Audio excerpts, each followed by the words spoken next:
Well, getting my weekly fix of Trey here from Winners Only Tennis, where he documents his tennis journey as someone who's only been playing tennis for about a year and a half, and he's really doing incredibly well.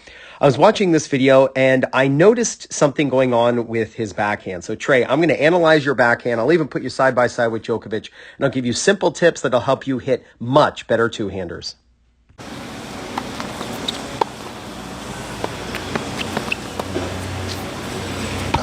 Trey. Now, Trey, in order to help your backhand, we have to understand this position right here.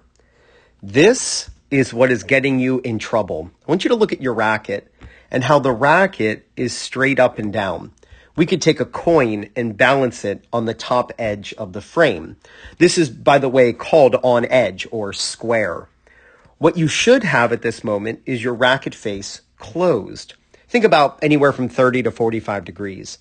When your racket face is straight up and down, Trey, you've got to swing flat into the ball and around. So the swing is very much into the back for flat contact, and then your swing will pull around to the right as a righty.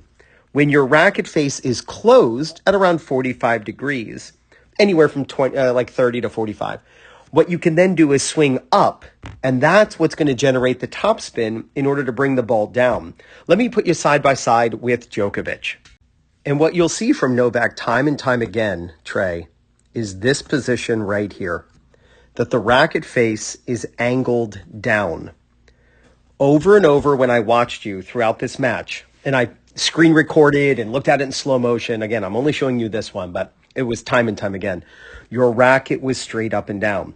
Now, what does this result in? It results in Novak being able to hit topspin, and you're just going to hit flat. So you can't hit a topspin lob or dip a ball cross-court for a cross-court passing shot.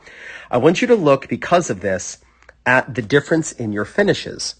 I want you to look that since Novak's racket face is closed, and you do that by just tilting your left palm toward the ground. It could be slightly a farther grip change, but I wouldn't necessarily recommend that for you on the backhand. I really want you to just manually close it with your left palm tilting toward the ground. And I want you to look at his finish here.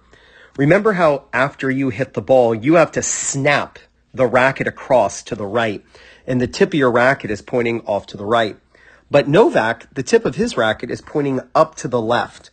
He has what is called the left side of the letter V, this side of the letter V. But you don't have to do that. You don't have to have it to the left. I would tell you at most you could even have it straight up and down. Let's look at another Novak backhand here. By the way, you'll see that the forehand technique where the racket face is closed, it's the same thing that you have on this one. Like, see how your racket face is tilted toward the ground? That's what you want on the forehand and the backhand. Right now, you only have it on your forehand. So we go to the next backhand and look at his racket face. Racket face is closed. Let's look at the racket tip. So even here, the racket's basically straight up. Let's watch another one. Racket face closed. Tip of the racket pointing straight up. And we'll do one more. Racket face, just so you know I'm not cherry picking. Racket face closed and the tip of the racket up. Now, when the racket face is closed, you cannot swing across. See, this is why a lot of players, Trey, they struggle when they close the racket face. Because when your racket is straight up and down, like you have, it forces you to swing across. Because if you actually swing up, you'll send the ball over the fence. So you're athletic enough to know to swing across and not up. But when the racket face is closed, you have to swing up. So I want you to look at Novak from this view. And I want you to look how high his hands go. Notice his hands are higher than head level. His armpits are exposed. These are the two things I would work on when it comes to your topspin backhand, or your backhand in general, because right now you're not getting a lot of spin. Close the racket face, tilting your strings down toward the ground, and then just feel like you're going to stay in that angle, that closed racket face angle, and then swing up while your hands go higher than your head. At the moment, I don't have a view from this angle from your video, but we would never see all this space under your right armpit. His right elbow is high. Your right elbow would be way down here. This would be your elbow right here, because it's basically like you're doing a bicep curl as you hit the ball. So Trey, to increase the amount of spin and control and overall performance on your backhand, close the racket face prior to hitting, and then finish with your hands way higher than your head.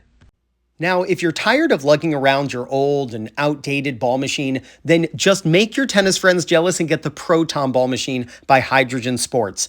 And right now you can get free shipping in the USA when you use my link. It's in the description. You'll find it in the first comment. You'll also see it on the screen at the end of this video. The Proton is fully programmable using its intuitive app. In fact, you control it using your smartphone or watch. It holds up to 100 balls and weighs less than 20 pounds. To see how truly amazing this ball machine is, and to get free shipping when you order one, be sure to use my link. So click right there to check out the amazing Proton ball machine, and with that link, you'll be given a coupon code for free shipping. Trey, you close the racket face and then swing low to high with your hands getting higher than head level, and there's no doubt you're going to gain confidence, win more matches, and play much better tennis. This is Ryan Reedy from 2minutetennis.net. Trey, you got this.